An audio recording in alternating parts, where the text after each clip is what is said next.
अकेले रहने वाले लेडीज़ को अक्सर इस बात की परेशानी होती है, जब भी कभी बाहर जाते हैं तो जो मलाई हम निकाल के घी बनाने के लिए रखते हैं, उसको या तो तुरंत 1 दिन पहले ही घी बनाकर रखना पड़ता है, नहीं तो फिर जिस दिन निकल रहे होते हैं उस दिन उसको ठिकाने लगाना पड़ता है। पर मैं आज आपकी इस समस्या का समाधान लेकर आई हूँ, कभी भी ऐसा होता है तो टेंशन मत लीजिए। मैं आज आपको ऐसा तरीका बताने जा रही हूँ जिससे आपकी मलाई भी वेस्ट नहीं होगी और आप उससे बढ़िया टेस्टी देसी घी बनाकर तैयार कर पाएँगे। जब भी आप कहीं बाहर जाएँ तो मलाई को एक बर्तन में पानी भर के उसके अंदर मलाई वाला बर्तन रख के उसको ढककर रख कर जाइए, इससे मलाई खराब नहीं होगी।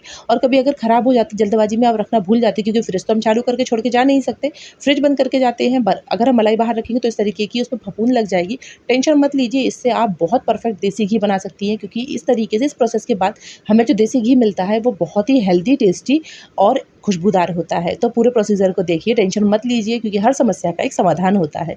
मैंने इस तरीके से घी के बर्तन को मलाई के बर्तन को गर्म करके सारी मलाई एक कढ़ाई में ट्रांसफ़र कर ली है। देखिए, आप इसमें फफूंद लगी हुई आपको ऊपर साफ-साफ दिखाई दे जाएगी, पर फिर भी इसके बाद जो घी बनकर रेडी होगा वो बहुत ही खुशबूदार बनकर तैयार होता है और उसका टेस्ट भी बाकी दिनों में मलाई के द्वारा जो घी बनाया जाता है उसके मुकाबले बहुत अच्छा होता है। इस तरीके से हम सारी मलाई को कढ़ाई में गरम कर लेंगे। इसको हमें मथना या फेंटना बिल्कुल भी नहीं है। इस तरीके से हम इसको लगातार चलाते रहेंगे जिससे कि जो तली में जो दूध है वो चिपक गया है वो निकल जाएगा। इसको हम तेज़ आँच पर पकाएँगे। इस वक्त हमें आँच धीमी बिल्कुल नहीं करनी है। मोटी तली की कढ़ाई लीजिए। देखिए, घी बनकर रेडी हो जैसे ही ये इस फॉर्म में आएगा हम गैस को स्लो कर देंगे। उसके बाद हम इसमें 1 चुटकी हल्दी ऐड करेंगे और साथ ही साथ हम इसमें 1 चुटकी नमक ऐड करेंगे। इससे घी का स्वाद तो बढ़ेगा ही, घी जो है वो बिल्कुल प्रिज़र्व हो जाएगा, ख़राब ही नहीं होगा।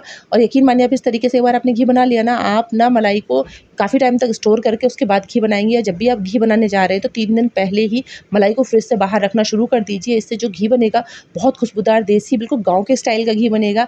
मेरे दादी और नानी के पास में भैंसें रही हैं, जब हम मक्खन इकट्ठा करते थे और एक बड़े से मिट्टी के बर्तन में उसको इकट्ठा करके रख देते थे तो वो खट्टा-खट्टा हो जाता था और यकीन मानिए उसके बाद जो घी बनता था बहुत टेस्टी बनता था, बहुत खुशबूदार बनता था। इस तरीके से आप घी बनाकर ट्राई कीजिए, यकीन मानिए आप इसके फ़ैन हो जाएँगे। फिर आप बार-बार इसी तरीके से घी बनाकर रेडी करेंगे। अब ये इसमें देखिए, जितना भी मटेरियल बच गया, जो वेस्ट मटेरियल है, इसको हम फेंकेंगे नहीं क्योंकि बहुत ज़्यादा पार्ट घी का इसके अंदर भी होता है। हम थोड़ा-सा पानी लेंगे, इसको अच्छे से हम उबाल आने तक गर्म करेंगे। जैसे ही अच्छे से गर्म हो जाएगा, इसमें एक उबाल आएगा, उसके बाद हमने इसको क्या करना है, छानकर दूसरे बर्तन में ट्रांसफ़र कर देना है।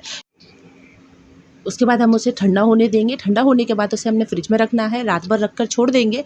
अगले दिन जो घी है उसकी मोटी लेयर ऊपर जम जाएगी और जो पानी है उसको हम फेंक देंगे और घी की परत को हम निकाल कर दोबारा से गरम कर लेंगे। इसमें जो थोड़ा बहुत उसके अंदर मॉइस्चर रह गया है वो भी उड़ जाएगा और यकीन मानिए इससे 50 से 100 ग्राम के तकरीबन घी आपको मिलेगा। यकीन ना आए तो आप इस हैक को ट्राई करके देखिए और मैं आपको 100% गारंटी देती हूँ, उसके बाद आप इस वेस्ट मटेरियल को बिना बॉयल करे हुए तो बिल्कुल ही नहीं फेंकेंगे।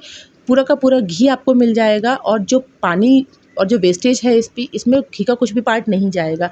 तो इस तरीके से पूरा का पूरा घी निकाल लेंगे और इसे कहते हैं आम के आम गुठलियों के दाम। तो हम इसे लगातार चलाते रहेंगे जिससे कि जो वेस्ट मटेरियल है वो पूरा का पूरा पानी में अच्छे से मिक्स हो जाएगा। एक बॉयल आने पर हमने इसको इस तरीके से छान लेना है। अभी जो पानी हमें बर्तन में मिल रहा है हमें सिर्फ इसी की ज़रूरत है, ऊपर के वेस्ट मटेरियल की हमें बिल्कुल भी ज़रूरत नहीं है। तो हम इसको छान कर अलग कर देंगे और पानी को कुछ देर के लिए ठंडा होने देंगे। जैसे ये ठंडा हो जाएगा इसको फ्रिज में रख दीजिएगा। इसमें जितना भी घी का पार्ट है वो ऊपर जम जाएगा, हार्ड लेयर बन जाएगी। उसके बाद में उसको आप चाकू की मदद से निकाल कर अलग कर लीजिए और उसको हल्का सा गुनगुना करके वापस से उसको घी का रूप दे दीजिएगा। तो देखिए, तैयार है बनकर देसी घी, एकदम कलरफुल, टेस्टी और बहुत ही सुगंधित। अगर वीडियो पसंद आए तो लाइक शेयर करना ना भूलें और पेज को फॉलो ज़रूर कर लीजिए जिससे आपको ये मज़ेदार ट्रिक्स मिलती रहें और नई-नई रेसिपी का आप आनंद उठाएँ। देसी